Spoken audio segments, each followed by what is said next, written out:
Chize Emmanuel. Professeur Emmanuel Banié Chize, s'il vous plaît.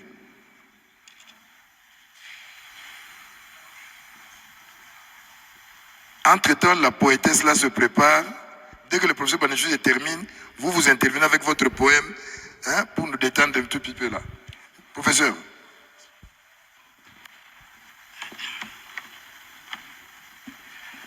Hommage au professeur Mudimbe par Kaumba Lufunda Samajiku Prince, professeur émérite, Université de Kinshasa, recteur honoraire de l'Université de Lubumbashi, membre de l'Académie congolaise des sciences. Les deuils offrent toujours à la communauté qui l'organise un moment de célébration de la vie du défunt. C'est aujourd'hui le cas de l'immense Valentin Yves Mudimbe Vumbioka, qui nous a quittés le lundi de Pâques, 21 avril 2025, et nous sommes éplorés par son départ. Respectons les usages et les coutumes en honorant sa mémoire, une manière de reconstituer l'unité et la cohérence de son existence. Comme le disait mon grand-père, à ma mort, battez le tam-tam. Continuez à battre le tam-tam et marquez que la vie continue.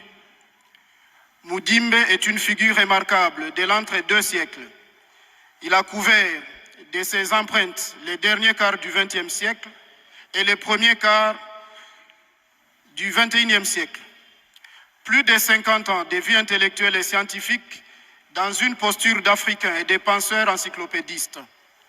Il était philologue et il est allé jusqu'aux racines du langage pour reconstituer l'archéologie du discours des sciences humaines constituée depuis les branle-bas du XIXe siècle. Son cheminement est celui d'un parcours à travers les expériences poétiques et religieuses, politiques, romanesques, scientifiques, philosophiques. Philologue, essayiste, poète, romancier, homme de culture, il était simplement philosophe par sa pensée et même par sa posture physique. Le moment est venu de rétablir l'unité entre deux séquences majeures de sa pensée, l'une de l'autre face du royaume, 1973, et l'autre de l'invention de l'Afrique, 1988. L'expérience poétique et romanesque a débouché sur une épistémologie articulée sur l'archéologie du savoir et sur la déconstruction des savoirs. Ces savoirs porteront les noms des bibliothèques coloniales et permettront de faire remonter à la surface les processus d'invention de l'idée d'Afrique. Puisque nous en sommes là, la position de l'intellectuel africain se révèle à travers une identité entre les eaux, une conscience écartelée, des histoires de la vie où s'entremêlent et s'entredéchirent la tradition résiliente africaine et la modernité envahissante occidentale. La tentation est alors forte de se définir comme totalement autre, dans une singularité africaine perdue, ou de plonger dans les mirages d'une acculturation périlleuse. Mudimbe nous rappelle l'exigence de prendre nos distances vis-à-vis des langages en folie, accrédités par la bibliothèque coloniale. Il nous invite à déconstruire l'idée même d'une Afrique immaculée, préservée de l'acculturation occidentale. Nous devons nous protéger contre la hantise de vivre dans la dystopie ou les rêves d'autrui, même si autrui est déjà à nous et parmi nous. Mais alors, pratiquons la science sainement en nous situant comme des Africains qui affrontent des problèmes vitaux à partir de notre situation africaine. Il s'agira alors de respecter les grammaires élémentaires de chaque science et jamais de rechercher des règles scientifiques d'exception pour l'Afrique, comme si les sciences pour l'Afrique devraient être des savoirs au rabais, voire sine generis. Au moment où Mudimbe nous quitte, de nombreux intellectuels congolais, voire africains, parlent de la bibliothèque coloniale et de l'invention de l'idée de l'Afrique, sans savoir qu'il s'agit de concepts issus de la déconstruction des langages en folie. Ces discours pernicieux se renouvelant allègrement comme de la mauvaise herbe. Nous assistons à des anachronismes sur la conception de l'histoire, des inepties sur les statuts des langues et des dialectes, des errements en matière de paradigmes épistémologiques, des égarements suite à de nouvelles formes de spiritualité obscurantiste, des sciences humaines en Afrique sont de plus en plus déboussolées et se nourrissent de mythes et d'artifices de tout genre.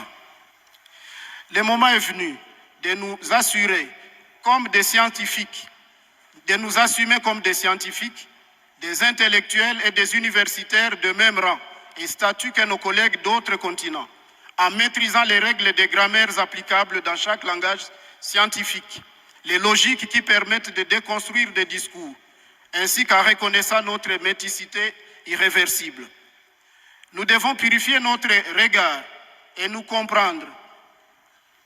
Et nous comprendrons alors pourquoi l'Africain ne peut s'étudier lui-même comme l'autre l'étudierait. Malheureusement, aujourd'hui en droit, en économie comme en sciences politiques, voire en théologie et même en philosophie, nous assistons au retour en force de l'Occident comme nombril de la Terre, norme axiologique et étalon de référence qui accorde des exemptions en cas de justice à l'africaine, d'économie à l'africaine, voire de démocratie à l'africaine. Violer nos propres règles ne saurait se justifier par l'africanisation des règles. Ce serait tout bonnement une manifestation de langages en folie. En rendant hommage à notre maître, nous nous souvenons de la parole du grand-père qui disait « La feuille qui tombe de l'arbre ne meurt pas, elle va fertiliser le sol ». En effet, Mudimbe a été fertilisateur de son vivant. Mort, il devient fertilisant. Fête à Kinshasa, le 23 avril 2025, Kaumba Lufunda Samajiku, Prince. Je vous remercie. Merci beaucoup, monsieur le professeur. Mais je vais vous demander de vous installer un moment, le temps de souffler, le temps que la dame là nous fasse quelque chose qui va nous détendre un tout petit peu. Mademoiselle, à vous la parole. Un ciel suspendu, rythme et des moments d'oubli sans ferveur.